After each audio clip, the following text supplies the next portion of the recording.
திருவண்ணாமலை அண்ணாமலையார் கோவிலில் இன்று இந்து சமய அறநிலையத்துறை அமைச்சர் பி.கே. சேகர் பாபு சாமி தரிசனம் செய்தார். நினைத்தாலே முக்தி தரக்கூடிய திருவண்ணாமலை அண்ணாமலையார் கோவிலுக்கு வந்த இந்து சமய மற்றும் அறநிலையத்துறை அமைச்சர் பி.கே. சேகர் பாபுவுக்கு கோவில் நிர்வாகம் மற்றும் அறநிலையத்துறை சார்பில் சிறப்பு வரவேற்பு அளிக்கப்பட்டது. கோவிலுக்கு உள்ளே வந்த அவர் சம்பந்த விநாயகர் சன்னதியில் சாமி தரிசனம் செய்தார். அதனைத் தொடர்ந்து அண்ணாமலையாரை தரிசனம் செய்து பின்னர் உண்ணாமலை அம்மனையும் வழிபட்டார். கோவில் நிர்வாகத்தின் சார்பாக கோவில் சிவாச்சாரியார்கள் அமைச்சர் பி.கே. சேகர் பாபுவுக்கு பூரண கும்ப மரியாதை அளித்து கோவில் பிரசாதம் வழங்கினர்.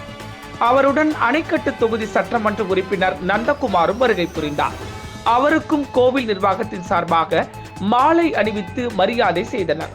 இதனைத் தொடர்ந்து அண்ணாமலையார் கோவிலின் அடிப்படை வசதிகளை குறித்து கோவில் இணை ஆணையர் மற்றும் அறங்காவலர் குழுவினருக்கு சில அறிவுரைகளை வழங்கினார்.